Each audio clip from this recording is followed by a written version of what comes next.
guys, welcome back to my channel. This is Manish. ఈరోజు మనం discuss చేసే topic వచ్చేసి ఫ్యూయల్ పంప్. మన బైక్లో అయితే బేసికలీ ఫ్యూయల్ పంప్ ఖరాబ్ అయింది. మన వరంగల్లో అయితే చాలా వర్షం పడింది, దానివల్ల మన బైక్లో ఫ్యూయల్ పంప్ అయితే ఖరాబ్ అయింది. ఫ్యూయల్ పంప్ పోనికి 3 రీజన్స్ అయితే ఉంటాయి. ఆ 3 రీజన్స్ ఈ వీడియోలో మనం డిస్కస్ చేద్దాం.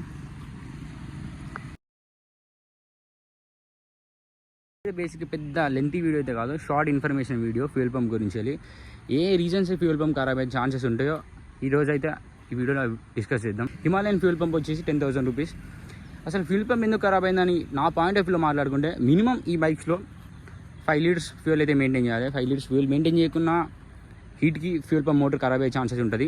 Main thing. సెకండ్ థింగ్ వచ్చేసి, మనం పెట్రోల్ కొట్టించే కాడ ఇందులో నుంచి వాటర్ డ్రైన్ హోల్ ఉంటుంది. ఆ వాటర్ డ్రైన్ హోల్ ఎప్పుడప్పుడు మీరు క్లీన్ చేసుకోకుంటే ఇందులో నుంచి వాటర్ వెళ్ళి ఫ్యూయల్ పంప్ ఖరాబ్ అయ్యే ఛాన్సెస్ ఉంటుంది. మెయిన్ థర్డ్ థింగ్ వచ్చేసి సింపుల్ వైరింగ్ ఇష్యూ అంటారు, కానీ ఆ వైరింగ్ ఇష్యూ మ్యాక్సిమం ఎవరికి రాదు.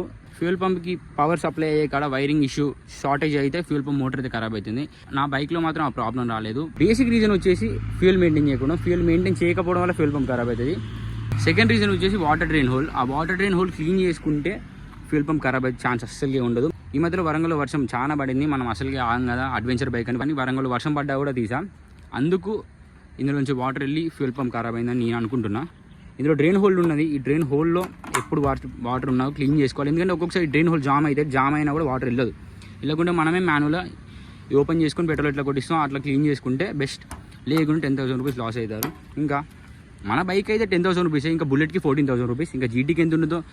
ఇది బేసికల్ ప్రాబ్లం ఫ్యూయల్ పంప్. ఈ 3 రీజన్స్ వల్ల అయితే వెళ్ళినా నేను అనుకుంటున్నా. 5 లీటర్స్ ఫ్యూయల్ మెయింటైన్ చేయకపోవడం వల్ల, లేకుంటే వాటర్ వెళ్ళి, లేకుండా వైరింగ్ ఇష్యూ అయితే చెక్ చేయించా. వైరింగ్ ఇష్యూలో ఏం ప్రాబ్లం లేదు. అయినా కూడా ఫ్యూయల్ పంప్ వెళ్ళింది, ఖరాబ్ అయిపోయింది. నేను షోరూమ్ నుంచి కొత్త ఫ్యూయల్ పంప్ వేయించా బయట. It cost me 10,000 rupees. That's it. ఈ వీడియో మీకు ఇన్ఫర్మేటివ్గా అనిపిస్తే ప్లీజ్ సబ్స్క్రైబ్.